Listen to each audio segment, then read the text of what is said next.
Bueno, muy buenas a todos. Vamos a seguir con esta introducción al aprendizaje profundo.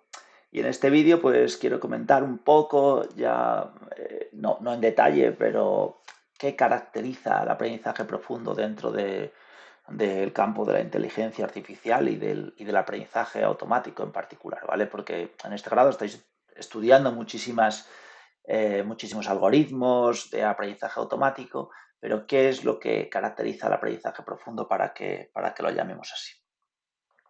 Bueno, eh, vale.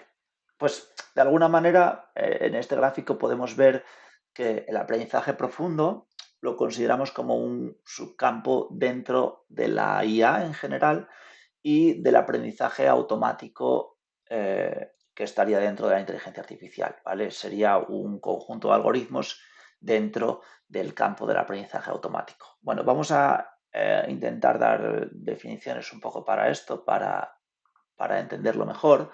Seguro que ya lo conocéis, pero bueno, no viene mal repasarlo en esta introducción. Es decir, si alguien nos dice pues, inteligencia artificial, ¿qué es la inteligencia artificial? Bueno, pues simplemente aquí englobamos todo, ¿vale? Es decir, sería un conjunto de técnicas que con computadores trataríamos de emular pues, la inteligencia humana de alguna manera, ¿vale? Es decir, cualquier tecnología es una cosa como un concepto general, ¿vale? Una inteligencia que no es humana es una inteligencia artificial. Bien, dentro de esta inteligencia artificial tenemos el aprendizaje automático, ¿vale? Que es, pues de alguna manera, tratar de resolver un problema, pero sin escribir el código directamente o un algoritmo para resolver esta tarea. Es decir, cuando vosotros en introducción a la programación os piden resolver este problema, pues vosotros pensáis un algoritmo y lo codificáis. ¿Vale? Esto sería, oye, yo quiero hacer un clasificador de imágenes y tú no vas a escribir las reglas de, oye, cuando encuentro un píxel, if este píxel no sé qué, entonces es un coche. No, simplemente tienes un conjunto de datos que utilizaremos como entrenamiento y estos algoritmos serán capaces de aprender pues a resolver ese problema sin estar específicamente programados para ello. Vale, dentro del aprendizaje automático tenemos muchísimos algoritmos diferentes, pues desde máquinas de vector soporte, pues random forest, bueno, y de todo, ¿vale? Quiero decir, ahí todo lo que hayáis estudiado en estos, bueno, tuvisteis asignatura de aprendizaje automático, obviamente, pues todos esos algoritmos es lo que se considera aprendizaje automático. No me voy a enrollar más porque ya lo sabéis perfectamente. Aprendizaje profundo. ¿Qué es de lo que va esta asignatura? Bueno, la clave del aprendizaje profundo y lo que lo diferencia a otros algoritmos de aprendizaje automático es que va a ser el propio algoritmo el que va a ser el encargado de extraer características de los datos automáticamente sin necesidad de hacerlo de manera manual. Es decir, las representaciones se van a aprender directamente desde los datos. Por ejemplo, cuando nosotros hace 15 años utilizábamos aprendizaje automático para procesar imágenes, ¿vale? Pues había que hacerlo calculando ciertas características de las imágenes, porque una imagen al final era un conjunto de píxeles. Pues imaginaros, si es de 200 por 200, pues multiplica, ¿vale? Es una matriz. Y claro, esa dimensión tan grande de todos esos píxeles no se pueden meter como entrada a un algoritmo porque era, era demasiado. Entonces lo que hacíamos era pues calcular momentos de la imagen, calcular atributos de textura. Bueno, había una serie de técnicas, ¿no?, que hacía que tú podías reducir una imagen a una serie de características y esas características que representaban a la imagen se utilizaban para cualquier algoritmo de aprendizaje automático para aprender a clasificar a lo que fuese. Bueno, en el aprendizaje profundo esto no funciona así, es decir, la imagen sería la entrada, en este caso, del algoritmo y él sería capaz de distinguir patrones, aprender qué partes importantes tiene que analizar una imagen, filtros y demás. Esto en el campo de imágenes, pero En otros campos también, es decir, en el texto, pues la entrada va a ser el propio texto. Otra característica importante del aprendizaje profundo es que se basa en redes neuronales, ¿vale? Redes neuronales, pero las redes neuronales existen desde hace mucho tiempo, desde los 50 que empezaron las bases hasta los 80 donde se empezaron a entrenar de manera eficiente. ¿Y qué cambia ahora? Bueno, pues que estas redes neuronales, gracias a una serie de avances técnicos en cuanto a nuevos algoritmos y de también avances tecnológicos de nuevo hardware más potente como GPUs o TPUs, pues pasan a ser redes neuronales pues cada vez más profundas, ¿vale? Esto es importante, con más capas. Estas redes antes no se podían entrenar, no había manera, pero se vio que añadiendo más capas, más profundidad en las redes, pues de repente se podían conseguir cosas, pues la verdad que mucho mejores, ¿no? Entonces, básicamente, si tuviese que caracterizar el aprendizaje profundo por dos cosas, sería la profundidad de las redes, son al final redes neuronales, pero más profundas, y la capacidad de extraer directamente información de los datos en crudo sin necesidad de hacerlo manualmente. Bueno, aquí veis un poco la diferencia entre el aprendizaje automático y el aprendizaje profundo. Esto sería el aprendizaje automático clásico, ¿vale? Entrada, un extractor de características, construimos un modelo y tenemos una salida. Sin embargo, estas dos partes de aquí son parte del modelo en el aprendizaje profundo. Es decir, el modelo es capaz de hacer eso a partir de la entrada.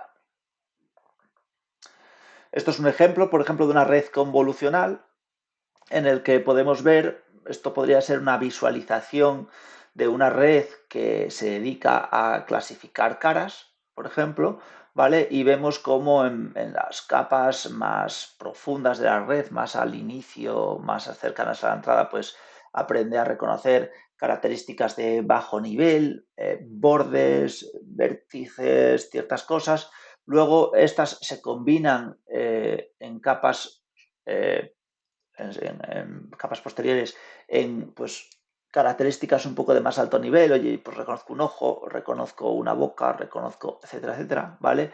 Y al final, pues características de alto nivel como podrían ser diferentes caras. Entonces, lo que os quiero decir aquí que esto es una visualización de los pesos de la red en diferentes capas, pero que ella es capaz automáticamente a partir de los datos de entrenamiento de aprender a reconocer estas cosas de manera automática. ¿Vale? Entonces, eso es una de las claves del aprendizaje profundo con respecto al aprendizaje automático tradicional. Bueno, y como me parece interesante también es entender por qué surge una tecnología cuando surge, sobre todo cuando esta tecnología lleva ahí desde los años 80, aunque es anterior, ya os digo, el perceptrón, que lo estudiaremos en el tema 2, es de los años 50. Pero bueno, llevamos usando redes neuronales desde los 80 y ¿por qué ahora realmente, por qué hay este boom ahora mismo todo es deep learning, ¿no? Bueno, pues en mi opinión son tres factores críticos, habrá otros, pero estos tres son muy importantes. El primero, y casi yo diría que es el más importante, para mí están ordenados de más importancia a menos, sería Internet, ¿vale? Porque de alguna manera la digitalización total que hay en Internet ahora con textos de todo tipo, imágenes de todo tipo, el Big Data, es decir, toda la recolección de datos, de sensores, de todo que se vuelca a Internet y todo está disponible y demás. Cosas como también la Wikipedia, con esa recopilación de texto, de todo lo que ponemos a las redes sociales, todo el contenido que generamos, es que hay una grandísima cantidad de datos para entrar en estos sistemas. Y veréis en las prácticas y demás cómo la cantidad de datos que tengamos es una cosa crítica para un sistema de aprendizaje profundo, ¿vale? Son algoritmos que generalmente, como son tan complejos, tienen tantos pesos o parámetros, que ya iremos viendo qué es esto, requieren una gran cantidad de datos para ser entrenados de manera óptima, ¿vale? Bien, entonces eso con el Big Data obviamente lo tenemos. Pero claro, procesar una gran cantidad de datos necesita una gran cantidad de potencia de procesado. Y otra de las grandes revoluciones que hemos tenido estos años es la revolución en el hardware, porque se han, bueno, creado no, las GPUs ya existían, pero veréis cómo las GPUs son capaces de son muy eficientes para el entrenamiento de las redes neuronales profundas, porque al final entrenar una red o evaluar una red, una de las partes más importantes es la multiplicación de matrices inmensas, ¿vale? De números reales. Y las GPUs, pues, son muy eficientes en paralelizar esto, ¿vale? Son, al contrario que las CPUs, que yo que sé, tú puedes tener una CPU con 16 cores o los núcleos que tengas. Bueno, las GPUs pueden tener miles de núcleos de procesamiento menos potentes, pero que para estos fines sirve muy bien. Y también, no solo GPUs, sino, por ejemplo, Google creó un hardware específico, TPUs, que son unidades de proceso de tensores, Tensor Process Units, que ya veremos que es un tensor en las prácticas, no os preocupéis, pero son específicas para esto, ¿vale? Las GPUs al final son GPUs que se utilizan para jugar, aunque las grandes de verdad para Deep Learning ya están hechas pensando en Deep Learning. Nadie se gasta, creo yo, vamos, 5.000 o 4.000 euros en una GPU para jugar. Igual sí, no lo sé, pero bueno, son GPUs y TPUs, bueno, que son específicas creadas para el entrenamiento de redes neuronales profundas. Entonces, las mejoras en este hardware, que esto también evoluciona día a día, pues hacen que cada vez podamos entrenar redes mayores y, por tanto, pues extender los límites de esta tecnología. El problema de esto es, obviamente, el consumo energético, y hay pues muchísima investigación en cómo hacer chips que sean mucho más eficientes, ¿vale? Porque fijaros que si nosotros aquí estamos tratando de emular el cerebro humano con estas redes neuronales profundas, ¿vale? El cerebro es infinitamente más eficiente que cualquier sistema de esto. Pensar que estos grandes modelos se entrenan en grandes centros de datos que consumen kilovatios y kilovatios de energía, ¿vale? Y el cerebro hace mucho más con muchísimo menos. Entonces hay muchísimo campo de investigación en la parte de hardware.